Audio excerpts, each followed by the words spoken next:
وسلم.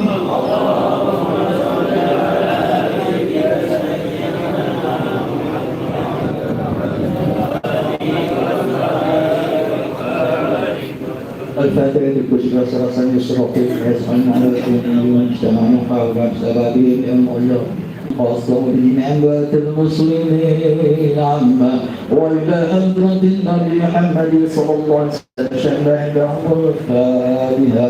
أعوذ بالله من الشيطان الرجيم. بسم الله الرحمن الرحيم. الحمد لله رب العالمين الرحمن الرحيم مالك يوم الدين. إياك نعبد وإياك نستعين. اهدنا الصراط المستقيم صراط الذين أنعمت عليهم غير المغضوب عليهم ولا الضالين. الله لا إله إلا هو الحي القيوم لا تأخذه سنة ولا نوم له ما في السماوات وما في الأرض. من ذا الذي يسعى عنده إلا بإذنه يعلم ما بين أيديهم وما خلفهم ولا يحيطون بشيء من علمه إلا بما شاء. وسع كرسي السماوات والأرض ولا يؤوده حفظهما وهو العلي العظيم. بسم الله الرحمن الرحيم. قل هو الله أحد الله الصمد لم يلد ولم يولد ولم يكن له كفوا أحد. بسم الله الرحمن الرحيم. قل هو الله أحد الله الصمد لم يلد ولم الرحمن الرحيم. هو الله أحد الله الصمد لم يلد ولم يولد ولم يكن له كفوا أحد. من شر خلق ومن شر غاسق إذا وقب ومن شر النفاثات في العقد من شر حاسد إذا الرحمن الرحيم. قل أعوذ برب الناس مالك الناس يوسوس في صدور الناس من الجنة والناس. Baiklah Bapak-bapak, Ibu-ibu di ruang tetangga sanak famili undangannya Pak Mati. Sebelumnya kita ikuti beberapa rangkaian acara. Selanjutnya marilah sama-sama kita ikuti, kita dengarkan tausiah yang akan disampaikan oleh Bapak, yaitu Al-Mukarram Bapak Al-Ustaz Haji Amiruddin Muslim Ansori. Kepada beliau juga nanti kami minta untuk permohonan. Jadi untuk ini pada Bapak Ibu sekalian, marilah kita ikuti. Sekali lagi mudah-mudahan semuanya dijadikan pada Allah Subhanahu wa taala. Kami awali dengan sebuah pantun, jalan-jalan ke Palimo, jangan lupa minum teh gelas. Ustaz tausiah boleh lama, jangan lewat jam 12. Gitu.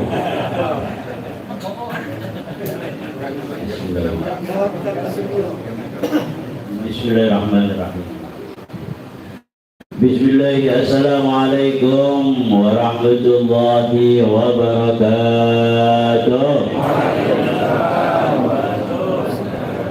Alhamdulillah bil atiyah wassalatu wassalamu ala sayyidina Muhammadin khairil bariyah wa ala alihi wa ashabihi wa atba'ihi wa ummatihi dhawin nufusiz zakiyah. Allah subhanahu wa ta'ala fil Qur'anil Karim. A'udzu billahi minasy syaithanir rajim. Bismillahirrahmanirrahim. Tabarakalladzi biyadihil mulku wa huwa 'ala kulli syai'in qadir. Alladzi khalaqal mauta wal hayata liyabluwakum ayyukum ahsanu 'amala wa huwal 'azizul ghafur. وقال النبي صلى الله عليه وسلم اذكروا محاسن موتاكم صدق الله ورسوله. معاشر الحاضرين وكافة المسلمين.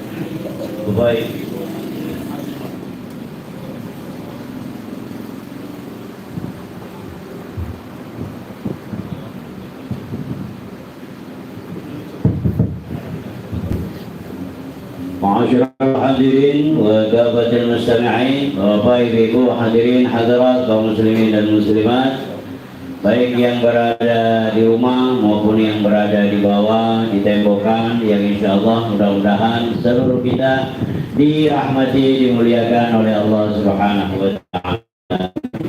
Kita hormati keluarga besar Kemas Haji Murni Roni Azhari dan dulur-dulur, terutama sekali sahabat kita Kemas Ahmad Idham Murni Roni.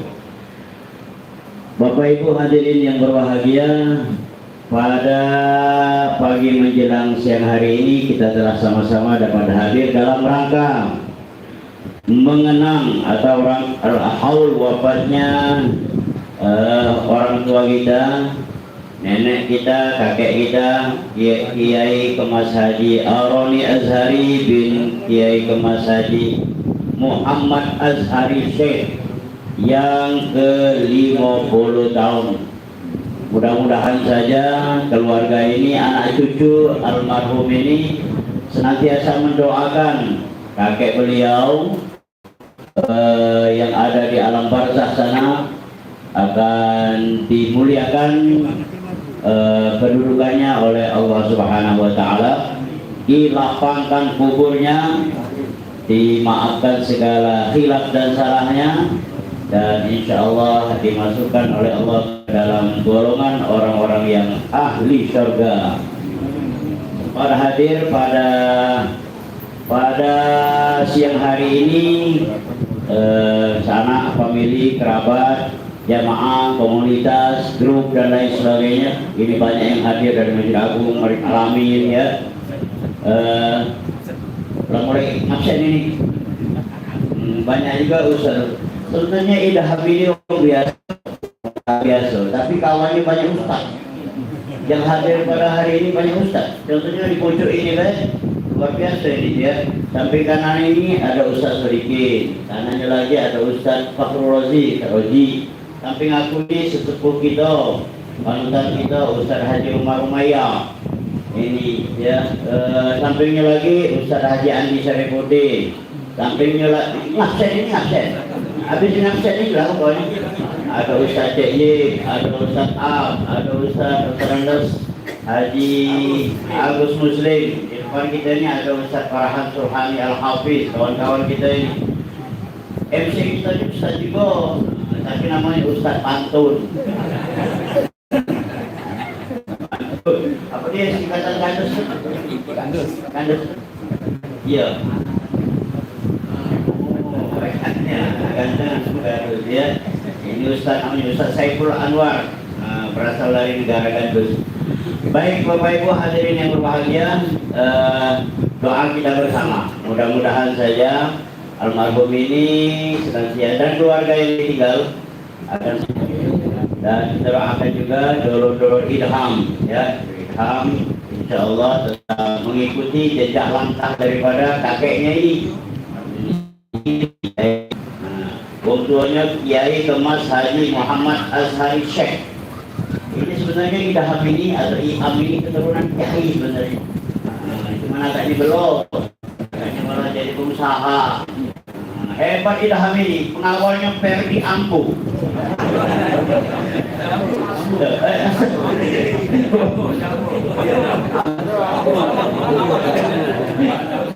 Dia orang apa dia? Oh kawannya yang saya.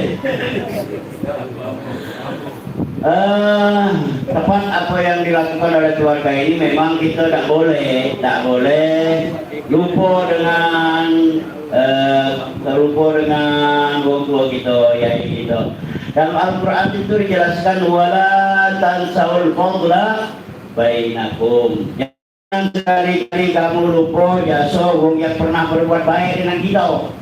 Ini boleh jadi anak-anak cucu beliau ini, almarhum ini, itu dia berhasil sukses karena doa orang tuanya, karena doa yai-yainya. Ini yang paling penting. Jangan dikira kita ini berhasil sukses hebat karena kita dari prestasi kita ikan, justru karena doa daripada orang tua kita ini. Ya, ada 3 rangkaian doa yang pasti cepat kabul kata Nabi. Salatu da'awatin mustajabatun la syakka fihinna. Ada 3 rangkaian doa yang pasti cepat akan dikabulkan oleh Allah. Yang pertama adalah da'watul walidi waladihi, doa orang tua dan itu cepat kabul. Apalagi doa mak kita, maksudnya kita dengan anak-anak kita, doakan anak kita ini dengan yang baik-baik. Jangan sekali-kali nyumpah. Itu kabul kalau itu kabul, yang nyumpah kabul. Saking pokoknya anak-anaknya dia usul mengkola juga punah. Karena apa? Karena da'watul musafir, doa itu doanya kabul itu. Dan yang kedua minta dari doa dengan mak bapak. Kalau kita dengar dia tausiah pada waktu tasmiyah ridha fi ridhal walidain wa sukhtallah fi sukhtil walidain. Doa ridha Allah tergantung dengan ridha orang tua. Murkanya Allah tergantung dengan murkanya orang tua juga. Makanya kita minta ridha dengan mak bapak kita. Insyaallah anak cucu almarhum ini dengan dia mengingat kebaikan almarhum akan dimudahkan oleh Allah Subhanahu wa taala. Uzkuru mahasina mautakum. Hendaklah kamu senantiasa mengingat kebaikan orang-orang yang telah meninggal. Siapa itu? Keluarga kita, yai kita, nyai kita, mak bapak kita dan lain sebagainya. Dan ini luar biasa ya, luar biasa menyenangkan jiwa yang ada di alam barzakh. Ada di alam barzakh. Fayafrahuna asyaddu ma yafrahuna, itu akan jauh lebih senang, lebih lantas ya dibandingkan dia dapat barzakh itu dia tidak dapat lagi baca lagi beribadah. Nahnu maqtu'un 'anil ibadah. Mereka berkata kami sudah terputus untuk ibadah. Yang diharapkan adalah kiriman kita inilah. Nah, kiriman kita inilah. Makanya bagus ustaz-ustaz kita bahwa setiap selesai sholat fardu, sholat sunnah dan lain sebagainya, kita senantiasa baca Fatihah dengan mak bapak kita, ya, dengan yai-nyai kita, dengan gunanya. Itu yang ada di media sosial. Ada yang pecah, casingnya pecah ustaz, pecahnya itu ya. Cuman tidak jauh beda antara ustaz dengan dukun. Pisau itu nah. Dia pecah-pecah ustaz dan dukun. Pecah-pecah dukun tapi memang dukunnya. Iya. Jadi di YouTube itu atau di media sosial itu ada fatwanya itu bahwa ngirim Fatihah itu udah sampai ya, ziarah ke kubur tak manfaatnya, ziarah ke wali songo lah sama itu pula. Bahkan ada yang lebih ekstrim lagi adalah ziarah ke makam Nabi itu tidak perlu. Nah haji baik rasanya dengan ziarah. Nah ya, ini yang kadang-kadang memecah belah kita umat Islam ini ya. Jadi wajar kalau Nabi kita itu menyatakan bahwa satafriqu ummati ala 73 firqatan kulluhum finnar. Itu umatku kaget akan menghadapi berbagai macam golongan sampai jumlahnya 73. Kulluhum finnar. Galau-galaunya neraka. Neraka illa kecuali sikap. Ada sahabat yang bertanya, "Ila wa ya Rasulullah, apa sih golongan yang selamat itu ya Rasul?" Secara diplomatis Nabi mengatakan, "Ma ana alaihi wa ashabi." Itulah aku dan sahabat yang dapat petunjuk itu. Yang ditafsirkan oleh ahli hadis, ahlus sunnah wal jamaah. Nah, ya. Jadi tidak kalau-kalaunya yang itu bagus tidak. Tapi sehari-hari juga itu. Ada sehari dia. Bahkan amalan yang dari media sosial itu tidak pajak dipertanggungjawab itu. Nah, dapat bertanggung jawab karena apa? Silsilah nasab keilmuan sanadnya itu tidak sampai itu. Umpamanya seandainya dia umpamanya ada kita ini namanya baik ya. Oh, iya.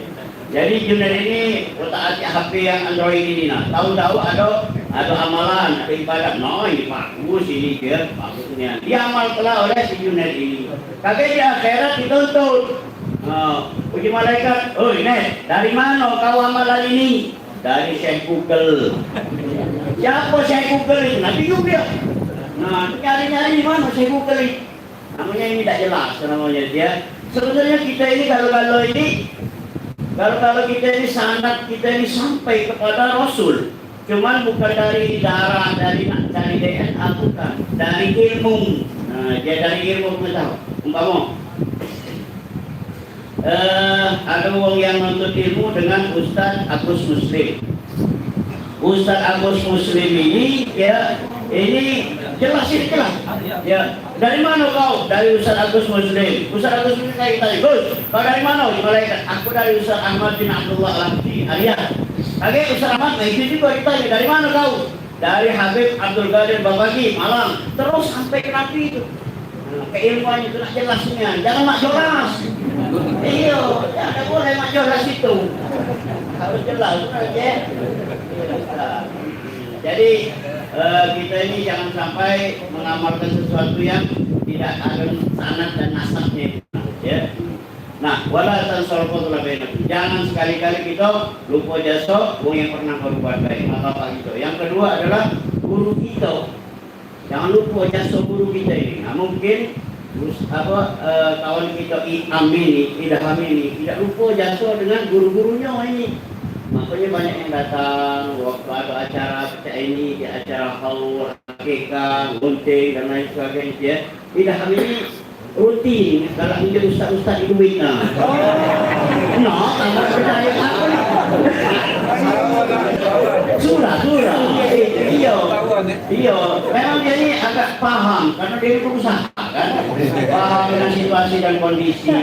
Kita saat ini kan nak sabarnya dengan keputusan kebijakan pemerintah yang agak nyakit kreatina. Ya. Kalau jenak, biar mulai dari 2 hari lalu BBM bukan BBM naik kalau galanya. Cuma yang tidak naik itu honor ceramah. Nah, kalau baca ya dipikirnya penasaran ya. Yang MP Ustaz Andi MP itulah ya. Ustaz Maya jadi imam agung tak naik. Kalau baca dipikir itu ini nih, sosok yang ajar ni, saya bisa rugi nak. Kalau beranda didatang, saya bisa rugi. Yang kedua, yang ketiga, acara lagu zaman.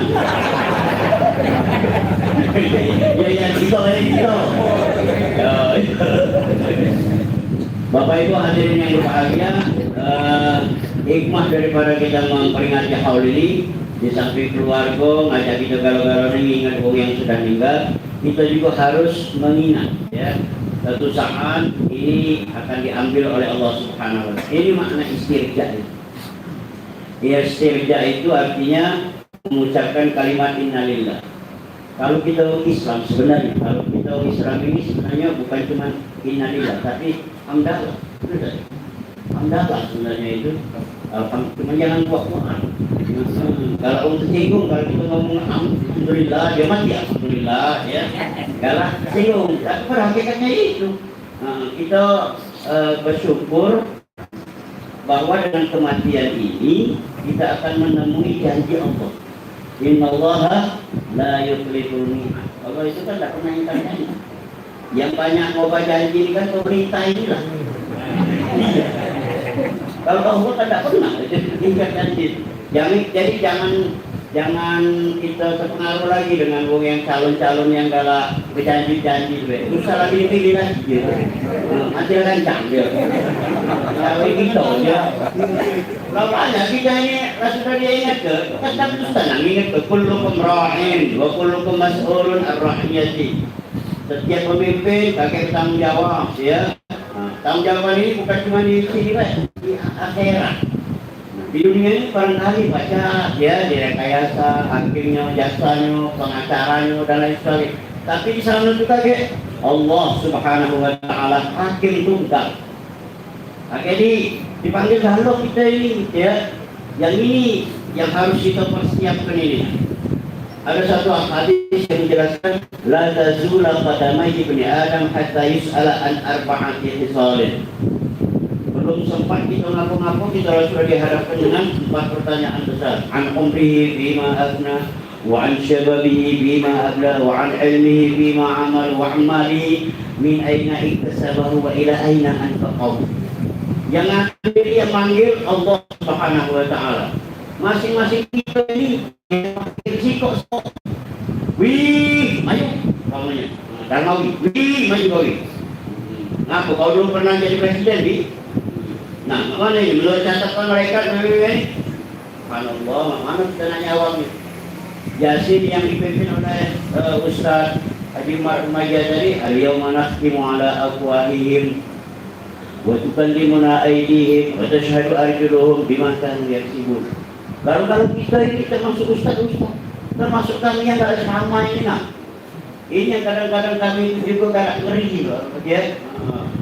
Kami dibandingkan oleh malaikat, lima taquluna ma la taf'alun, kabura maqtan 'inda Allah ya taqulu ma la taf'alun. Nah, kalau ustaz-ustaz pacak ngomong beda, pacak ngawin. Nah, mana kami nak jawab ini, Bu? Tapi memang lemah ini ustaz ini, Bapak Ibu, lemah dia di sana tuh kayaknya, tanggung jawabnya. Jangan mesan, dia gara-gara membantu.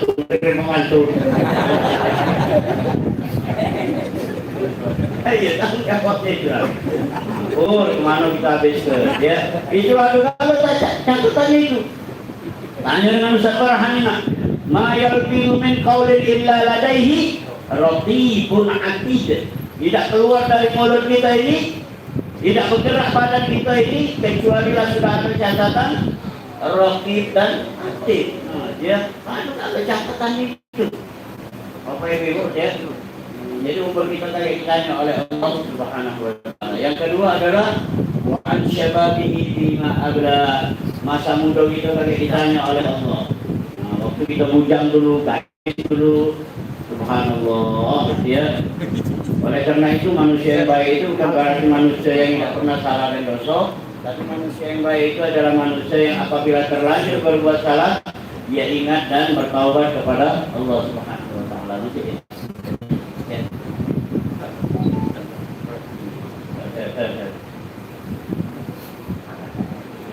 Al-Quran menjelaskan walladzina idza fa'alu fahishatan aw zalamu anfusahum dzakarullaha fastaghfiru lidzunubihim wa may yaghfiru dzunuba illa Allah wa lam yusiru 'ala ma fa'alu wa hum ya'lamun. Manusia yang baik adalah manusia yang apabila terlanjur berbuat salah dan dosa, dia ingat kepada Allah Subhanahu wa taala. Wa la tayasu mir rauhillah. Jangan putus asa terhadap rahmat Allah Subhanahu wa taala. Lau amiltumul khataya hatta balaghatis sama'un wa nadintum fataballahu alaikum. Walaupun dosa kita telah memenuhi langit dan bumi lah banyak dia, kemudian kita kembali dan bertobat kepada Allah, segala dosa kita ini diampuni oleh Allah. Ad-da'imu minadz dzambi kaman la dzambala. Wong yang bertobat dari segala dosa itu seperti tidak kata lagi dosa sama sekali. Makanya waktu kita bujang dulu, waktu kita gadis dulu, banyak tinggal ke sholat, banyak berbuat dosa dan sebagainya, mari kita minta ampun, banyak-banyak membaca istighfar. Yang ketiga adalah yang ditanya tentang ilmu apa baik? Ilmu agama, ilmu pemerintahan, ilmu dunia, agak ditanya kalau.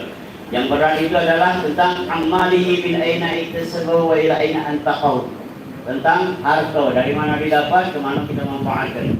Makanya manfaatkan harta kita ini dengan sebagus-bagusnya, banyak bermanfaat, dia banyak bermanfaat kepada kita, keluarga dengan orang lain. Nah, dia la yanqusu min sadaqatin bal yazdad. Tidak bakalan pernah berkurang harta yang kita infakkan di jalan Allah, ada ditambah oleh Allah Subhanahu wa taala. Yang kedua, kalau kita sedekah, bagi kita juga pahalanya dengan mak bapak kita, dengan kiai kita, dengan nyai kita, insyaallah yang di sana itu senang ya. Kalau kita galak ngirim Fatihah, ngirim doa dengan mak bapak kita, yai kita, insya Allah pada saatnya kita kaget dipanggil oleh Allah, anak cucu kita ngirim juga. Nah, inilah sudah menjadi sunnatullah, hukum awam. Bahasa kami Rasul itu natural of law. Agak anget ini. Ya, wa tazawwadu fa inna khairal zadi taqwa wa taquni ya ulul bekal menghadap Allah nanti adalah takwa dan ibadah. أوصيكم ونفسي بتقوى الله. والسلام عليكم ورحمة الله وبركاته.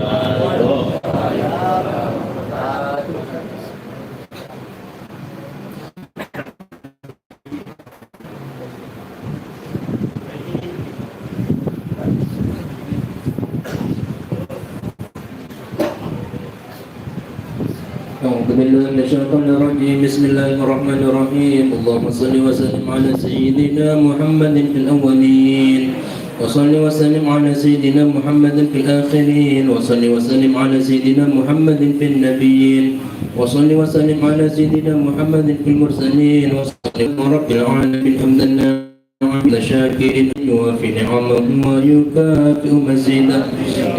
ربنا لك الحمد كما ينبغي لجلال وجهك الكريم وعظيم سلطانك.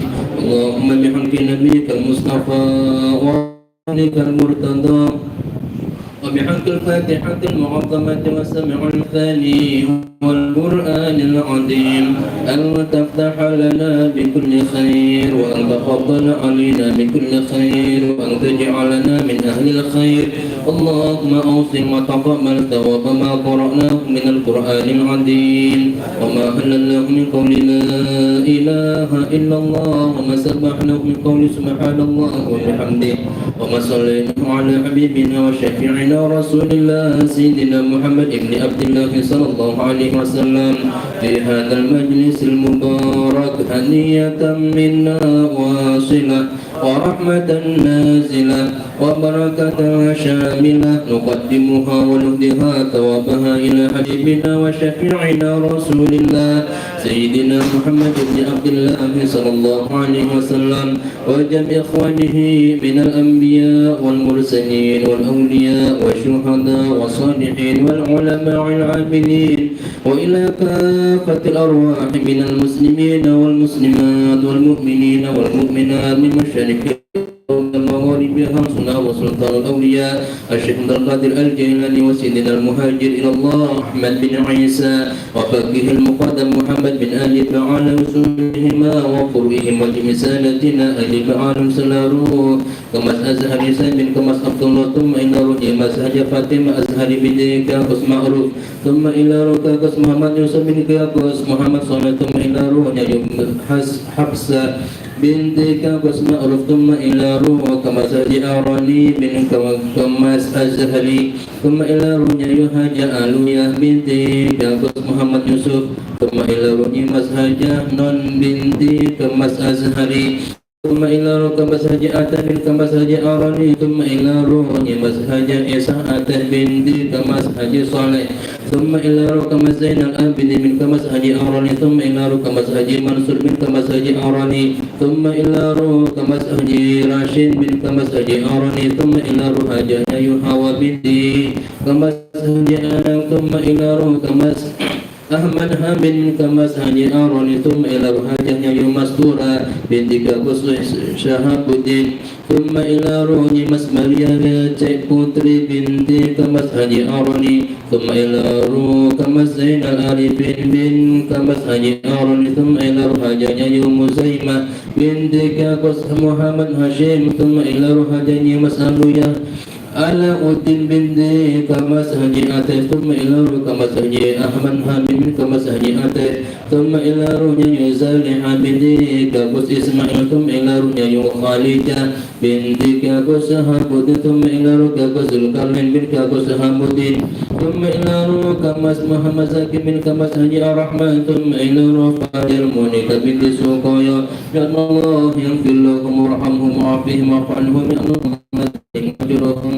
ولا تفتنا بعدهم اغفر لنا ولهم بأن الله يدخلهم الجنة برحمته. اللهم اجعل قبرهم روضة من رياض الجنان ولا تجعل قبرهم صفرة لخطر الجراء برحمتك يا أرحم الراحمين. اللهم اجعلنا وإياهم من الصالحين وأدخلنا وإياهم في عبادك الصالحين واحشرنا وإياهم في زمرة أوليائك الذين أنعمت عليهم من النبي من الله وكفى بالله عليما. اللهم اجعلنا وإياهم من أهل لا إله إلا الله واختم لنا يا ربنا عند لقائك بحسن الخاتمة بحسن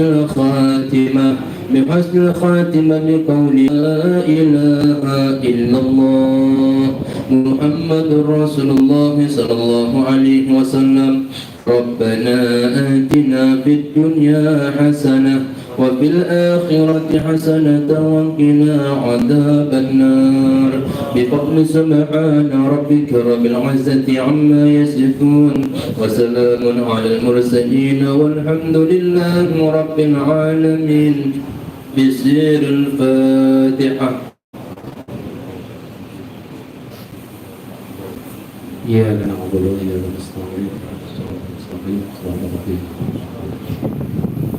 آمين يا الله آمين يا رحمن آمين يا رحيم آمين يا مجيب السائل لا حول ولا قوة إلا بالله العلي العظيم. اللهم بحق الفاتحة سر الفاتحة يا فارج الهم يا كاشف الغم يا من باري يغفر ويرحم ويا دافع البلاء يا الله ويا دافع البلاء يا رحمن ويا دافع البلاء يا رحيم اغفر لنا ذنوبنا أجمعين سواء فيها سبحانك اللهم وتحيتهم فيها سلام وآخر دعوانا الحمد لله رب العالمين. تقبل الله منكم. Demikianlah bapak-bapak, ibu-ibu, jiwa kita rasa pahri undangan yang kami hormati. Dengan berakhir doa, maka berakhirlah acara kita pada siang hari ini. Saya selaku pengantar acara atas nama keluarga besar Mamanda kami Mas Haji Murni Roni Azhari beserta keluarga tentunya mengucapkan terima kasih yang tak terhingga atas kehadiran serta doanya. Mudah-mudahan semuanya ini menjadi amal pada kita di hadapan Allah Subhanahu wa taala. Doa kita dikaitannya lebih dan kurang mohon maaf pada Allah kita semua pun. Marilah kita tutup majelis ini dengan melafazkan hamdalah. Alhamdulillah rabbil alamin. Billahi taufiq wal hidayah. Wassalamualaikum warahmatullahi wabarakatuh. Ya,